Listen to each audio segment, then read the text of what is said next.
اعوذ باللہ من الشیطان الرجیم، بسم اللہ الرحمن الرحیم۔ قیامت کے 3 منٹ، قسط نمبر 33۔ آخر کار جس شخص کے بارے میں بات کر رہا تھا 2-3 دن بعد اس کے مرنے کی خبر عام ہو گئی۔ اس کے ایصال ثواب کی مجلس کے بعد میں نے ایک دوست سے پوچھا، یہ جوان کس طرح مرا؟ اس کی موت کا سبب کیا تھا؟ اس نے جواب دیا، اس کا ایکسیڈنٹ ہو گیا تھا۔ میں اور بھی زیادہ فکر میں پڑ گیا۔ میں نے اس جوان کو خود دیکھا تھا کہ اس کی زندگی خوش و خرم نہیں گزر رہی تھی۔ اس کے بے شمار گناہ، اس کی گردن پر لوگوں کے حقوق اور اس کے برے اعمال سکون سے نہیں رہنے دے رہے تھے۔ یہ تو محشر میں سب کے سامنے گڑ گڑا رہا تھا کہ اس کی مدد کریں، لیکن کوئی بھی اس کی مدد نہیں کر رہا تھا۔ چند روز بعد میرا ایک عزیز میری احوال پرسی کے لیے آیا۔ وہ ایران کے شہر اصفہان کے لائٹ ڈپارٹمنٹ کا کارکن تھا۔ اس نے اپنی گفتگو کے درمیان تذکرہ کیا کہ کچھ روز پہلے ایک جوان لائٹ کے کھمبے پر چڑھ کر تار کاٹ رہا تھا تاکہ چرا کر لے جائے۔ بظاہر وہ جوان نشے کا عادی تھا۔ اس نے اس سے پہلے بھی ایسی حرکتیں انجام دی تھیں۔ اس کو لائٹ نے ایسا زوردار جھٹکا مارا کہ سوکھے تنکے کی طرح زمین پر گر پڑا۔ مجھے اس کی باتوں پر بہت تعجب ہوا اور میں نے پوچھا، کیا تم فلاں کی بات تو نہیں کر رہے ہو؟ اس نے جواب دیا، ہاں میں اسی کی بات کر رہا ہوں۔ میں نے پوچھا، کوئی شک تو نہیں ہے واقعی وہ وہی شخص تھا؟ اس نے جواب دیا، ہاں بھائی، میں خود اس کے پاس گیا تھا جب وہ کھمبے سے گرا تھا، لیکن اس کی فیملی والوں نے دوسری خبر شائع کر دی کہ اس کا ایکسیڈنٹ ہوا ہے۔ جب مجھے مکمل یقین ہو گیا تب میں سمجھا کہ واقعاً میں نے آئندہ حادثات بھی دیکھے ہیں جو ابھی واقع بھی نہیں ہوئے ہیں۔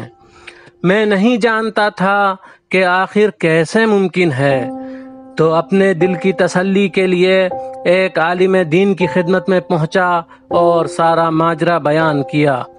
عالم دین نے جواب دیا، تم اس وقت مکاشفے کی حالت میں تھے اور وہاں زمان و مکان کی کوئی قید نہیں ہوتی، اس لیے بعید نہیں ہے کہ تم نے آنے والے حوادث کا مشاہدہ کیا ہو۔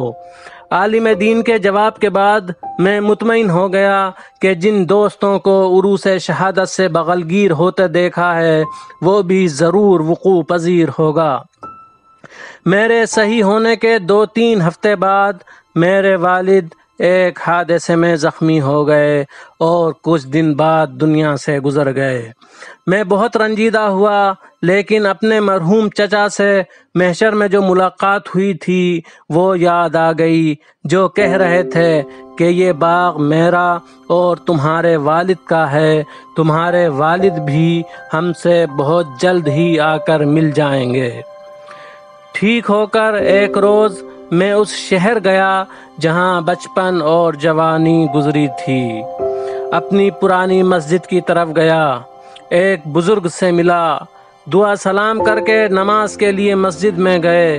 اچانک مجھے وہ منظر یاد آیا جو نامہ اعمال میں دیکھا تھا۔ مجھے اس بزرگ کی حالت بھی یاد آ گئی جس نے مجھ پر تہمت لگائی تھی اور اس کے بدلے ایک امام باڑہ تعمیر کرنے کا ثواب مجھے دے دیا تھا۔ اس بزرگ کی صورت اور سارا واقعہ میرے ذہن میں گردش کر رہا تھا۔ میں نے چاہا کہ اس واقعے کی تہ تک پہنچا جائے اور معلوم کیا جائے کہ اس واقعے میں کتنی سچائی ہے۔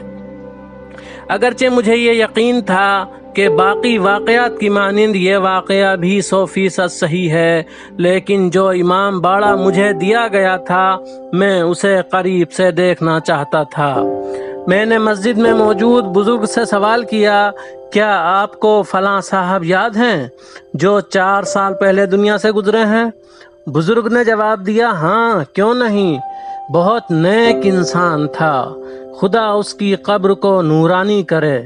وہ ایسا انسان تھا کہ بغیر شور ہنگامے کے نیک کام کرتا تھا۔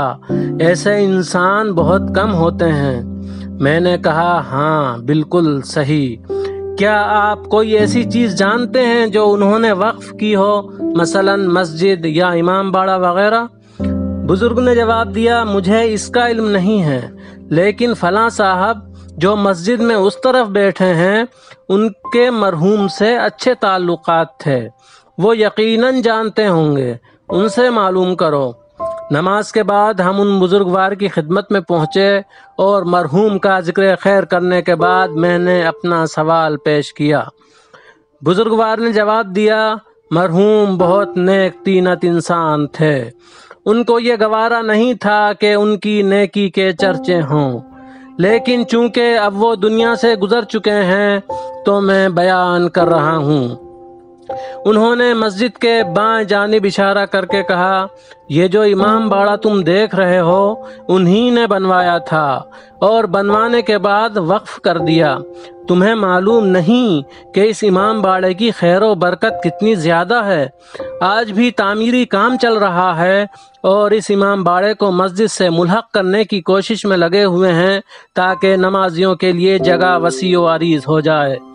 مجھے اپنے سوال کا جواب مل چکا تھا، لہٰذا اب کچھ کہنے کا مطلب ہی نہیں تھا۔ نماز کے بعد امام باڑے کی طرف گیا اور اس کا نظارہ کر کے واپس پلٹ آیا۔ رات کے وقت میں اپنی بیوی سے گفتگو کر رہا تھا۔ بہت سی باتیں ایسی تھیں جن پر یقین نہیں کر سکتے۔ انہی میں سے ایک چیز یہ تھی جو گفتگو میں نے اپنی زوجہ سے کی۔ میں نے اپنی زوجہ سے کہا اب ماشاء اللہ تمہارے حمل کو 4 مہینے مکمل ہو چکے ہیں۔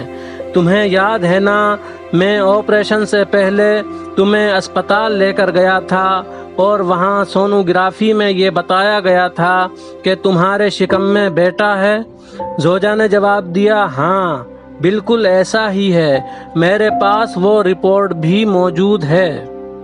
میں تھوڑا خاموش ہوا اور پھر مسکرا کر بولا جب مجھے آزاد کیا گیا تو یہ کہا گیا کہ تمہاری زوجہ اور پیدا ہونے والی بیٹی کی خاطر شفاعت کی جا رہی ہے۔ میں نے اپنی زوجہ سے کہا یہ بھی ایک نشانی ہے، اگر ہمارے یہاں بیٹی پیدا ہوئی تو سمجھ لینا کہ تمام باتیں 100% صحیح ہیں۔ وقت گزرتا رہا اور چند مہینے بعد ہمارے یہاں چاند سی بیٹی پیدا ہوئی۔